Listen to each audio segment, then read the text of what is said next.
Hello my friends, and welcome to my third annual DIY literature degree video where I'm surrounded by a bunch of books that I want to talk to you about.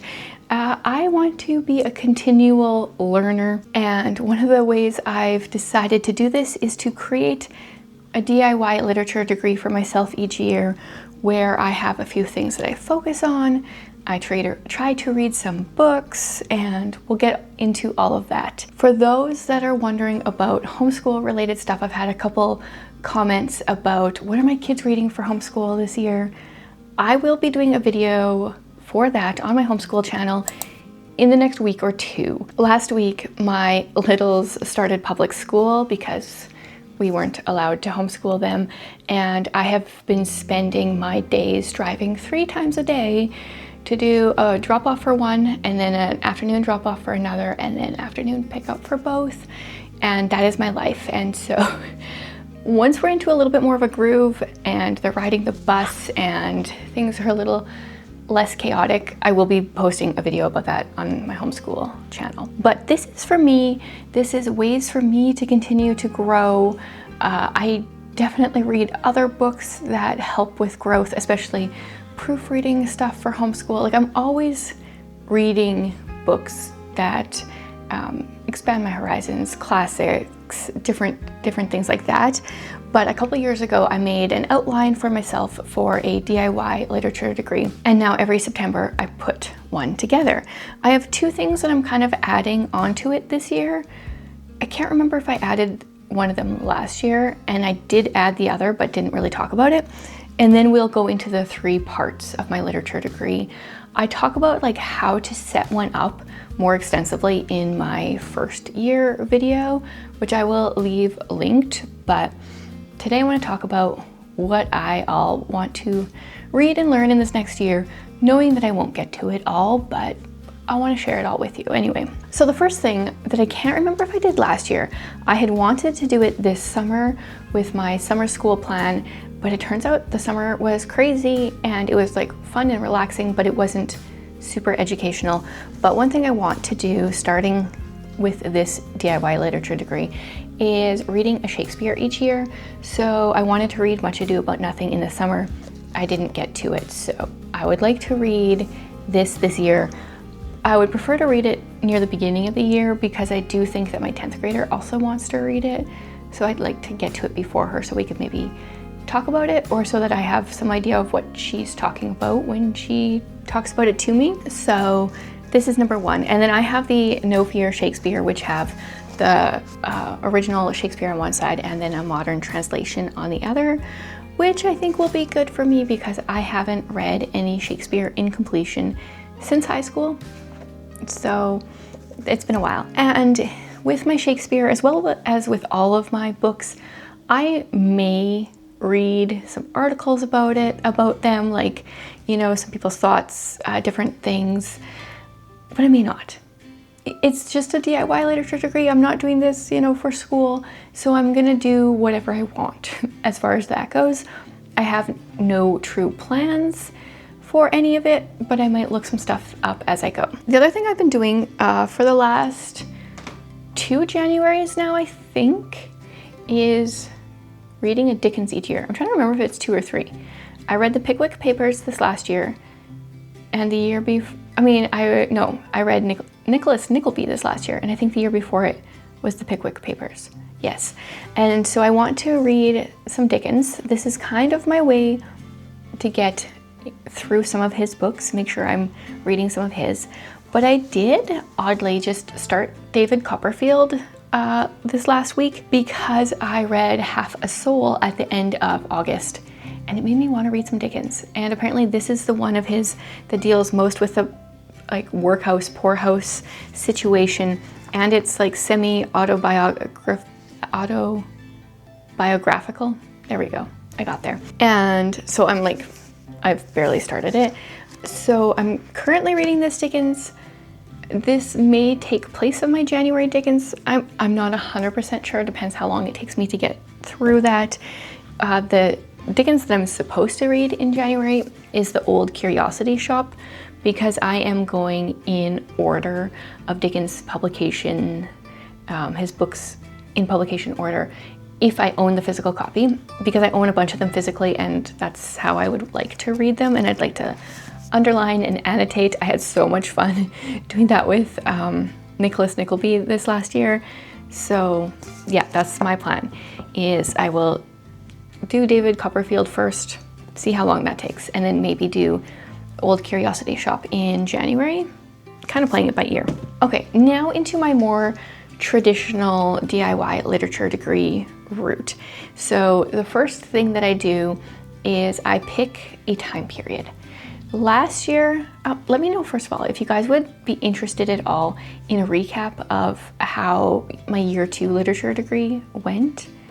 I don't know if people would be interested in that. I can totally share it. Last year I did 1900 to 1975, some of the more like classic works in that time period. And this year I was like, what should I do? Thinking about it. And I just want to do the Victorian era. I kind of feel bad about that because that's what I did for year 1, but those are the books that I purchased because they're the books that I want to read. So I'm like, why push myself to do something different if this is what I want to do? So I have a whole stack of possibilities. I will not get through all of these, but I wanted to share the Victorian classics that I own that I'm going to try to prioritize, and we'll just see how many of them I get through, partly to go with what I was talking about a week or so ago about our TBRs ruining my reading. I don't want to be too rigid with my schedule, my reading, and so if something sparks my interest, then I just want to pick it up. So I've got a lot of Victorian classics, and some of them are pretty big. One author I've never read from before, and I own only three of his books, is Thomas Hardy, other than I did read a poetry collection of his. So I have Tess of the Dubervilles, and I'm curious to see, out of the 3 that I own, which would you guys recommend I start with? So yeah, I've got Tess, and I have 2 editions of Jude the Obscure. I'm probably gonna get rid of this edition and keep this one because this is Oxford World Classics and it's one of the editions I'm collecting. So I've got those, and then I've got The Return of the Native. So I've got Thomas Hardy in 3 different classic editions, all of which I'm collecting. Which one of these should I read? I don't really know anything about any of them, but I would really like to be able to read one of his books this year, since I've been collecting his for a while. I thought for sure I had another Thomas Hardy. I might somewhere, but I currently don't know. What would you recommend I start with there? Other Victorian classics I have, this one's a little scary, nerve-wracking. I have Vanity Fair. Apparently this one is a Victorian classic. Which ones are these? The Modern Library Classics, I love these. They're so floppy. Definitely my favorite classic editions, but they're hard to come by, especially if you're just thrifting like I am. But they're deceiving because the paper is so thin. This is over 700 pages long, and it doesn't look quite that long.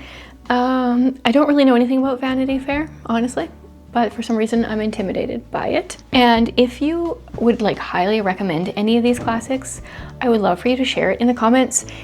If you think I'm not gonna like one, I kind of don't want to hear it because I do want to read all of these and I don't want to be discouraged before I start, if that makes sense. Okay, then I really want to read this one. Lorna Doone by R.D. Blackmore. Who is R.D. Blackmore? Like, is that, I'm guessing it's a man just from the time period, but I have no idea.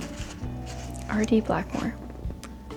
Who are you? Richard Blackmore. Okay, yeah. I've heard good things from Shatona about this one.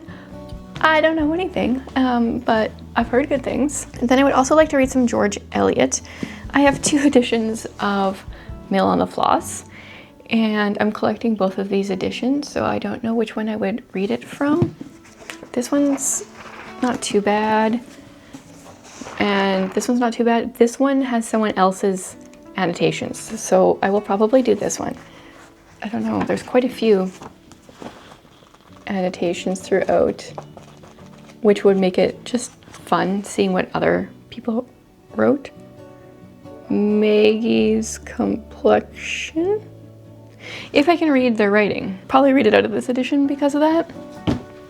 And then I still have this bind up of Middlemarch, which I've read. And then Silas Marner, The Lifted Veil, Brother Jacob. Still have that, haven't read any of those other ones. Another author that is taunting me a little bit because I keep buying books by Anthony Trollope. So I've got The Warden. I had hoped to read it this summer. Didn't get to it. I also have The Belton Estate. And then I have books 2 and 3 from a different series of his. So I was like, these are the top priority of mine. I don't know anything about them. I know that Penny really likes Trollope, and so I need to read them. A reread for me, and I would like to read this in October. I'd really like to reread Frankenstein because I first read this in university in just like not the ideal conditions, and so I would love to reread it, and I feel like it has to be October. So I'm gonna put that on a special pile because that's gonna go directly onto my October TBR stack, which is already mentally kind of long. At one point last year, was it late winter or early spring, I started reading Shirley by Charlotte Bronte, and then I put it down. I didn't get overly far, right there. Chapter 4. I was actually quite enjoying it, especially after I read The Secret Diaries of Charlotte Bronte and got to know more of her personal history, because it's definitely focuses, or it was inspired a lot, I'll say, by her life, at least the first little bit. So I would like to read the rest of it. I've got that one. I think that's the only Bronte I have left to read, I think. Oh, this one was dusty. It was downstairs. I have started this book twice, and I struggle because of how sad it is. Uncle Tom's Cabin. Reading the slavery, I just find it so very hard. I hear that the book is really good. It's got very good themes. I don't doubt that. I just find it so very hard to read. And then I have started it on audio, or gone through part of it on audio, and I do find the accent or the way it's written for some of the characters very hard to listen to, and then also hard to physically read. So I'm gonna have to figure out what's the best format for me for this book. But because I've given up on it before, and I want to actually make it through this time. Now we've got some like children's classics. I have Kidnapped by Robert Louis Stevenson. I do not know if this one is abridged. It doesn't say that it is, but it's like the kind of edition that feels like it might be abridged. So I want to check that out first. I've read a few of his books before, moderately enjoyed them. And then I don't think I've ever read any Mark Twain. So I have The Adventures of Tom Sawyer and Huckleberry Finn. This is another one that looks like it is abridged, but it doesn't say that it's abridged. Oh, it is abridged. I thought I had looked at it and it didn't say. So I don't want to read that. I want to find an unabridged copy. This one I don't think is. This is it's Nelson Doubleday edition. This one looks like it's not. Yeah, this one is complete. But I think, is one supposed to read Tom Sawyer first? Let me know if you know. Because I might have to find a different edition of this first. Okay, so that is what I own for full-length Victorian books that I want to read, that I want to prioritize in the next year. Then, where's my stack? Oh yeah, I have some short stories and plays and poetry set in that time period as well. So I've got this bind up of Henry James. It's The Turn of the Screw and Other Stories. I've read The Turn of the Screw. The other ones in here are The Pupil and The Third Person. They're both very short. I honestly might be reading them here in September for Shorty September. I quite enjoyed The Turn of the Screw, so hopefully I'll enjoy his other writing. Then I have this bind up of Oscar Wilde, The Importance of Being Earnest and Other Plays. I don't know what the other plays are. It looks like there's 5 plays in here. I don't know how, I haven't read a play since high school. I don't know how that will go, but I might pull this out for Victober because it's kind of an easy way to check off some Victorian literature. I'll put that in my October pile. Then I have this massive Norton anthology. Well, this is my non-massive one. I have one that is like this big that includes really old writings. This one is only, it starts in the Regency era, I think. It's the Romantic period through the 20th century. So there are some short stories and some plays and some poetry in here that I plan on reading through, some of them at least. Some of the ones that are in here include, we've got Thomas Carlyle, Elizabeth Barrett Browning, Alfred Lord Tennyson. There's a short story by Elizabeth Gaskell. There's some Robert Browning, Matthew Arnold, Christina Rossetti, Gerald Manley Hopkins, Oscar Wilde, and Bernard Shaw are who they have under the Victorian era. So hopefully I can read some of those. Shouldn't be too hard because some of it's poetry and it's not like super long. And then for my birthday, I got poems of Christina Rossetti when I went book shopping. Not the greatest edition of her poetry, but I've been wanting to read her poetry. I've really wanted to read Goblin Market, and for whatever reason, my birthday was like 3.5 months ago. Haven't even read it yet, so I've got that. I have this collection of English Victorian poetry that I'm that far through over the years. There's some good ones in here. I've annotated some before, and so I feel like this next year I could finish that. And I have the Poems and Plays of Robert Browning. I bought this forever ago. It was more of a like decoration when I bought it. And there's a lot in here.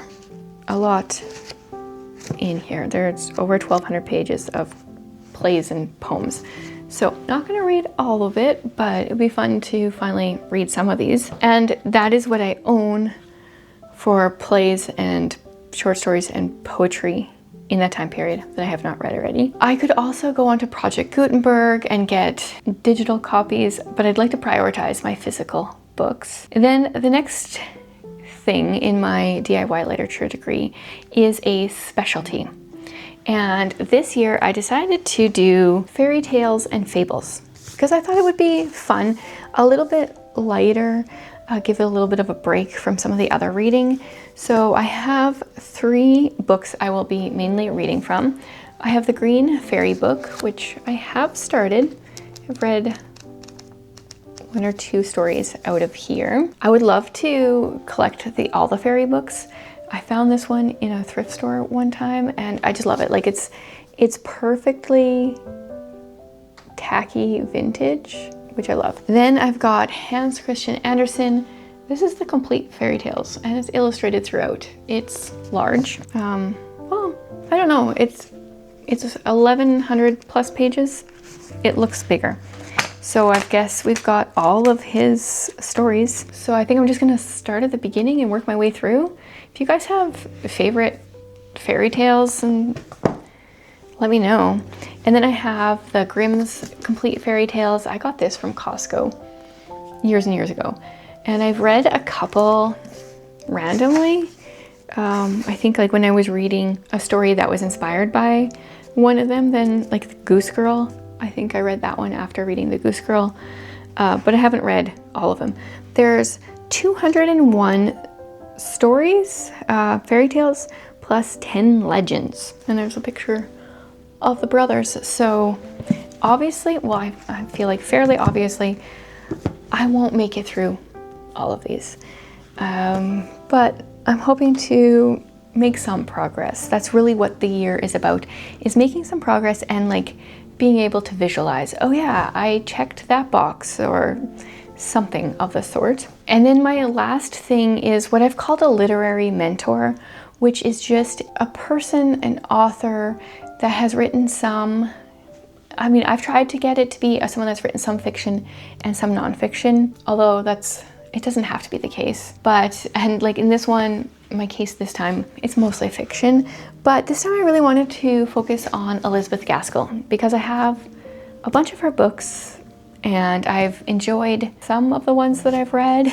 So here is what I have that I would like to potentially read in this next year. I have Cousin Phyllis. I read Cranford earlier this year, but I have Cousin Phyllis in here.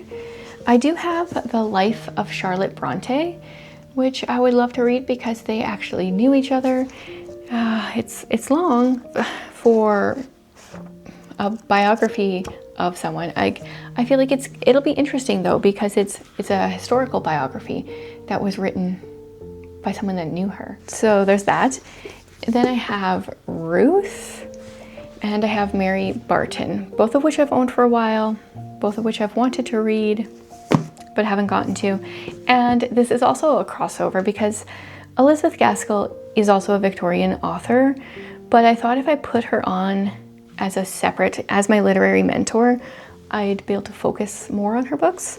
And I would really, really like to reread North and South because I enjoyed my first read through so much. Plus this one had a free bookmark when I got it from the thrift store, so bonus points. So those are the Elizabeth Gaskell that I'd like to read. And then like I did say, there is a short story by her, oh, cracked my elbow, in this Norton anthology as well. So that is my plan for my DIY literature degree. Let me know if you want me to do a wrap up of year 2, the books that I read and some thoughts on them. And yeah, let me know, are you guys doing this again? What would you focus on? What would be some like top books that you would like to read? And if you have anything good to say about any of the books or short stories or plays, poetry that I hope to read this year, please let me know so I can get excited about it. Obviously I won't get to it all, but I'm gonna just enjoy my time, try to learn and grow. So thanks for hanging out with me for another video.